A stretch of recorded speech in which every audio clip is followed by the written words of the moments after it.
Hello दोस्तों, कैसे हैं आप सब। आज की रचना का नाम है तौसीफ़ आई थी बाय अमृता प्रीतम। तौसीफ़ आई थी, चली गई, जाना ही था। सिर पर लौट जाने की तारीख लटकती थी। उतरते सूरज ने आकाश पर एक तिलिस्म सा बिछाया। बादल भी किरणों के सुर्ख रंग के जादू को देखते रहे। फिर आहिस्ता से एक उदासी किरणों को स्याह करने लगी। तब एक दीवानगी आकाश से उतरी और बहती हवा में जर्रे की तरह उड़ती मेरी सांसों में मिल गई।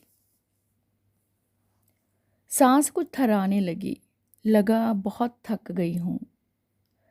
तब थोड़ी सी खामोशी आवाज़ में बदल गई।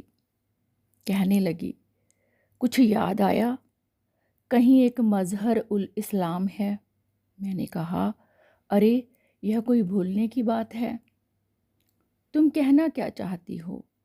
कहने लगी, अगर वह याद है तो उसकी कुछ दुआएं भी तुम्हें याद होंगी। मैं हंस दी। उस दरवेश की दुआएं, उनका तो एक एक हर्फ सोए हुए वक्त के पहलू में एक जागती आवाज़ सा बैठा है। कहने लगी, आज की उदास बेला ज़रा कट जाएगी, तुम कोई भी दुआ मांगो तो। मैंने कहा, पगली किससे मांगूं? अगर कोई सुनता है तो यह खामोशी भी सुन लेगा। कहने लगी, जाने दो इस बात को, पर तुम्हें आवाज़ से परहेज़ क्यों? एक एक आवाज़ और मुट्ठी भर अक्षर, यही तो तेरे पास है। मैंने एक गहरी सांस ली, कहा, हाँ यही तो हैं। कहने लगी, अगर तुम्हें कुछ कहना हो तो क्या कहोगी? मैंने कहा, पहली बात तो यह है कि जिसने ये दुआएं लिखी हैं वह सलामत रहे, और दूसरी बात यह है कि जिनके हाथ में वक्त की लगाम है उन्हें ये दुआएं सुनने की तौफीक मिले। वह कहने लगी, और एक तेरा इलियास था। मैंने कहा, खुदा उसे खैरियत से रखे, उसी से तो पंजाबी कहानी अपने आप पर नाज करती है। उसने फिर कहा, और वह जो तुम्हारे फ़ख्र और तौकीर हैं। मैंने कहा, उनसे तो पंजाब के अदब को एक अलहदा नज़रिया मिला है। खुदा उनकी भी खैर करे।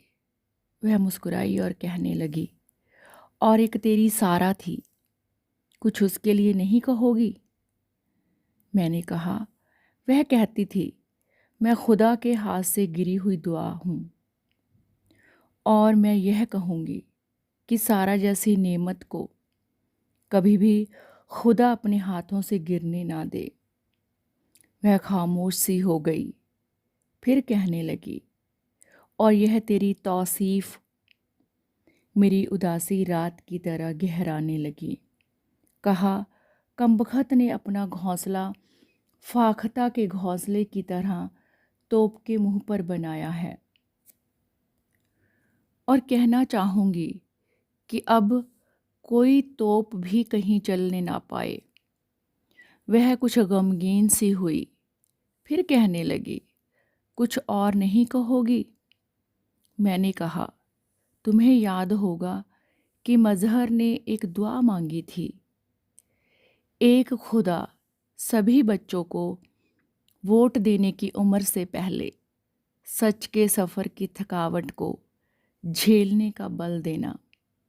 और मैं कहना चाहूँगी कि खुदा किसी के हाथों में भी कलम देने से पहले उसे सच लिखने की तौफीक देना। वह खामोशी में खामोश सी होती कहने लगी, इन दिनों तुमने अपने अंदर कहीं दिए देखे हैं? मैंने कहा, हाँ, एक मंटो था, और भी कुछ मंटो हुए हैं, उनकी कब्र पर मैंने दिए जलाने हैं। वह मुस्कुराई, और एक राज़ाना आवाज़ में कहने लगी, लेकिन एक दिया है, वह छिपा कर क्यों रख लिया? मैं उसकी ओर देखने लगी, फिर कहा, हाँ रखा है, वक्त आने पर अपनी कब्र पर जाकर जलाने के लिए। बहुत शुक्रिया।